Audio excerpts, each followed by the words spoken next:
Bueno, collacios y collacies, por fin, estamos haciendo el vídeo de la Guerra de la Xoia, que lle este mazu que tenemos aquí.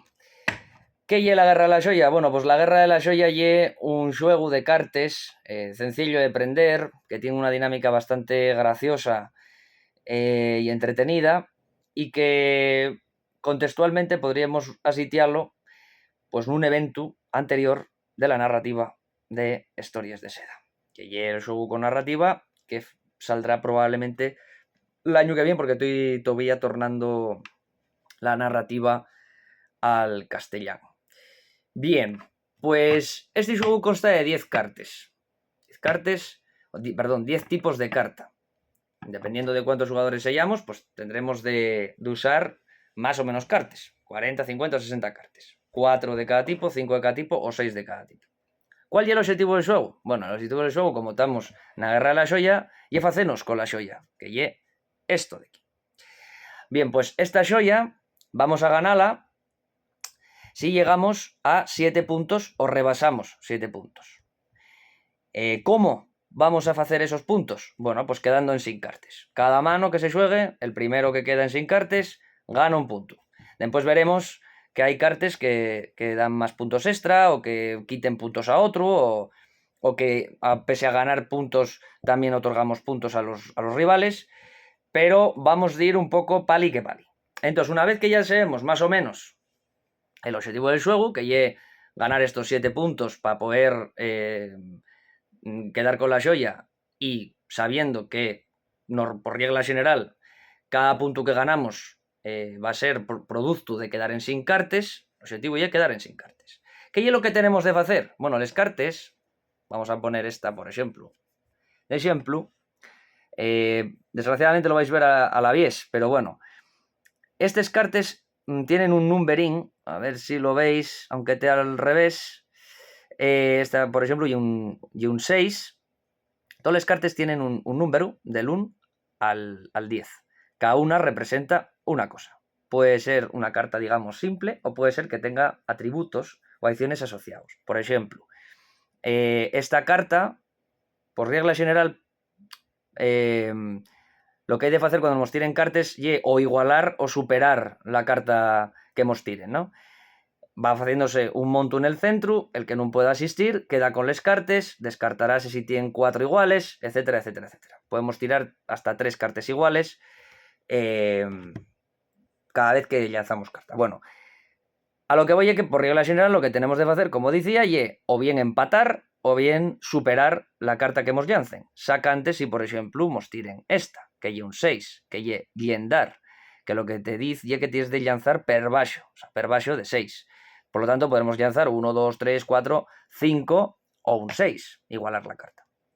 ¿Vale? Ahora diremos viendo cuáles son los atributos de cada carta. Pero para que nos hagamos una idea, básicamente vamos a tener de ir usando las cartas que tengamos fundamentalmente en la mano, intentando quedar en sin ellas, intentando hacer que otro coma las cartas que hay en el centro para intentar quedarnos primero en sin ellas, por supuesto. Bien, ¿cómo se xuega? Bueno, lo primero que tenemos de hacer es obviamente baraxar las cartas.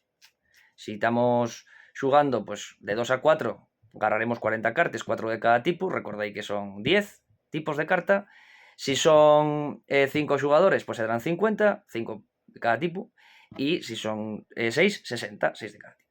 Bien, una vez que ya tenemos agarrados esas 40 cartas, en este caso, por ejemplo, porque vamos a hacer como si jugáramos 2, pues vamos a poner 2 cartas delante de uno de los jugadores boca abajo, que no se puede hasta la fin, ya veremos cómo llevan tales, no les vamos a conocer en xamás hasta que les usemos.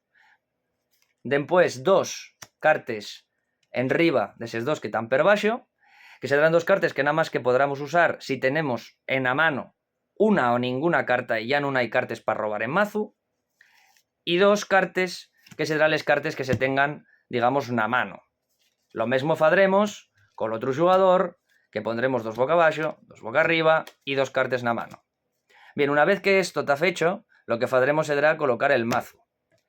Cada vuelta que, mientras caiga cartas en mazo, cada vuelta que usemos una carta de nuestra mano, pues lo que tendremos de hacer será robar tantes como tiremos. Por ejemplo, yo en este caso tendría un 5 y un 7, ¿vale? El 5 y una gran expedición y el 7 y una carta de Finshu. Abajo tenéis también un poco lo que hay de hacer con cada carta, una pequeña descripción. En este caso, en Finshu, la 7 nos dice que limpia la mesa. Es decir, si se puede tirar un 7, porque haya un 1, 2, 3, 4, 5 o 7, no, 7 no está nunca, pero 1, 2, 3, 4, 5, porque el 6 recordáis que vos dije antes que lo que tienes de hacer es tirar per baixo, con lo cual no puedes superar, tienes de tirar per baixo igualar al 6. En este caso tenemos un 7 que podríamos lanzar y limpiar todo el monto de cartas que hay en centro, con lo cual es como si se reiniciaría y se descartarían esas cartas. Bien, bueno, yo por ejemplo podría salir perfectamente con este 7. Entonces, ¿qué hago? Y la primera carta que tiro no hay ninguna arriba de la mesa. Bueno, pues se descarta automáticamente. ¿Y qué faría? Como tengo una en la mano todavía, agarraría otra. En este caso un 4, que lleve un sabotaje. Simplemente en esta carta, por ejemplo, igual que con esta de la gran expedición, son cartas que necesitamos o bien igualar o bien superar. Perfecto. Esto sería así a todo el rato. El otro tendría también un 7 en este caso y un 10, que ya la carta más alta. Podría lanzar un 10, por ejemplo. Agarraría otra carta del mazo para igualar al tener dos en mano, siempre que tengamos una o ninguna y haya cartas ahí de reponer para tener dos siempre, al menos. Yo no podría agarrarla porque tengo un 4 y un 5. Entonces, ¿qué podría? Comer el 10. ¿Bien? Hasta aquí todo estupendo. Una vez que este mazo ya está descartado, comido, etcétera, ya no hay cartas para agarrar, pues ya podríamos disponer, si tenemos una o ninguna carta en la mano, de las cartas que teníamos en riba de las dos cartas boca abajo. Entonces ya les podríamos usar, siempre obviamente que podamos tirarles, porque en este caso yo tengo un 5 y un 3, si hay un 10 en riba de la mesa, obviamente comería el 10, no podría usar todavía estas cartas. ¿Qué pasaría una vez que ya usé estas dos cartas? Pues ya podría usar las cartas boca abajo, pero en sin ver. Por ejemplo, imaginemos que estamos en esta situación. El jugador que representa las cartas que solamente queden boca abajo, pues tiende a responder, por ejemplo, a un yendar, a un 6, ¿no? Bueno, pues a ciegues tendría que dar la vuelta y ver qué carta salió. En este caso salió un 10 y es la carta más alta, pero como tengo de atacar a un yendar, agarraría y me les comería. Y hasta que no tuviere la mano limpia, y decir, en sin cartes, no podríamos usar la otra que tenemos boca abajo. ¿Vale? Bien, cosas especiales. Las cosas especiales fundamentalmente vamos a verlo carta a carta. Tenemos la carta número 1, que es la tregua. Perdonad. Que básicamente yo como un comodín. Independientemente de qué carta tenga delante, sea un 10, que es la carta más alta, o sea un 6, por ejemplo, que es esta carta que falábamos que significa yendar, que es tirar per baixo. A ver, porque justamente esta carta daría exactamente igual. Podríamos tirar la tregua, ¿vale? Abajo te pongo, úsala como un comodín, ¿no? Entonces, el siguiente, que se tiene de enfrentar a este 1, tirará cualquier carta, ¿vale? Bien, la siguiente carta que tenemos ya es la soberbia, y esta carta de aquí. Esta carta ya es singular. Esta carta ya es la más baja de la baraja. Y lo que hay de hacer, abajo pon, ¿da qué tendrás de decir? ¿Por qué? Bueno, pues porque cada vuelta que tengamos de tirar una carta de soberbia, tendremos de decir al siguiente jugador, ríome de ti. ¿Qué pasaría si no dijéramos ríome de ti? Pues que otro jugador podría decir ríome de ti y dar al propietario de esta carta dos cartas para su mano, de la su mano. Es decir, restaría dos y daría esos dos a quien no dijere ríome de ti teniendo soberbia. Pero ¿qué pasaría si la última carta... Sabemos que cuando quedamos en sin cartes, si somos el primero o la primera en quedar en sin cartes, ganaríamos un punto. Pero ¿qué pasaría si la nuestra última carta fuera una soberbia? Bueno, como se entiende que la soberbia es una cosa un poco mala, por no decir muy mala, sería como humildar a los demás y decir, yo estoy ganando con la peor carta que hay. Bueno, pues lo que podría sería lanzala, decir ríome de ti para evitar que otros me dieren cartes, quedar en sin ellas, ganar, recibiría el mío punto de victoria, pero al mismo tiempo estaría otorgando un punto de victoria a aquellos que perdieran. Eso supone la soberbia. La 3 y una expedición normal, lo único que tendremos de hacer sería igualar o superar, como en el caso, por ejemplo, también del 2, igualar o superar. La 4 sería el sabotaje que vimos en antes, que ahora no sé dónde está aquí, que lleva una carta igual, y un 4, igualar o superar. El 5 y la gran expedición, lo mismo, igualar o superar.